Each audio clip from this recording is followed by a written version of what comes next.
Senator Chris Murphy, Democrat from Connecticut. He's on the Senate Health, Education, Labor, and Pensions Committee. Let me get your reaction to the decision from the Supreme Court.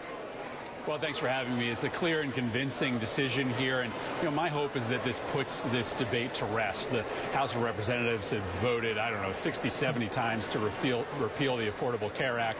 Today, in the Appropriations Committee, as we speak, we're debating a rider that would strip away from the administration some of its powers to implement the act. The polls are showing the American people now have bought into it.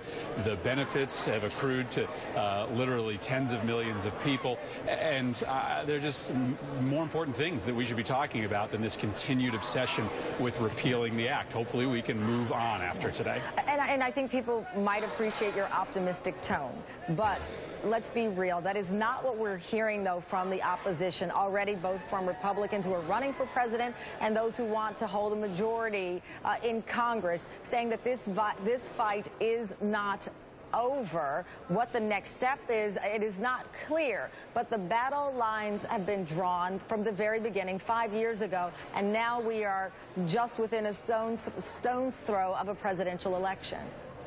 So I don't think it's unexpected that Republicans are going to say today that the battle is not over.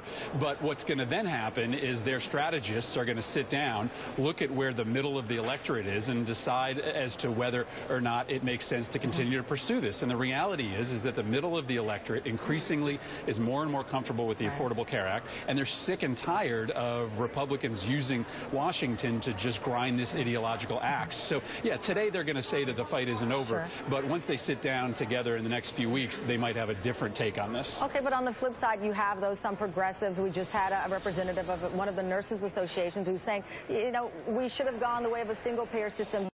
Is still not over. Medicare needs to be expanded, that there is more to be done, and that liberals and progressives cannot stop here. What do you say to those who say there's room for great improvement? The president noted successes and setbacks. Let's have more success here.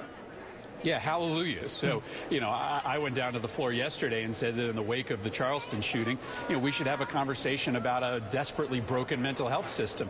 Just because you have coverage right now doesn't mean that you actually have access to psychologists and social workers and psychiatrists. So we have a lot of work to do to make sure that this promise of increased access actually plays out on the ground floor. So, no, none of us are giving up on the cause of making our healthcare system infused with more justice. We just want to get beyond this conversation of whether we're in the business of improving the Affordable Care Act or repealing it. I think every avenue to repealing the act, the legislative avenue, the judicial avenue, have ended, and let's get back to trying to make the system better. There are plenty of ways that we can do that. And quickly, last, your reaction to Chief Justice Roberts, and yet again, angering conservatives, and my colleague Ari Melber saying this is an example of when both sides are critical of the Supreme Court, saying that there's an agenda, that we are looking at perhaps a series of very liberal decisions from this court.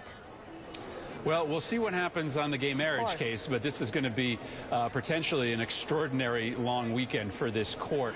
I didn't understand why they took this case. I figured Roberts had nothing but something to lose here. But this is clearly a Chief Justice who has in his mind a belief that the legacy of the court has to be non-political, that they have to get out of the business of substituting themselves for the judgment of the legislature.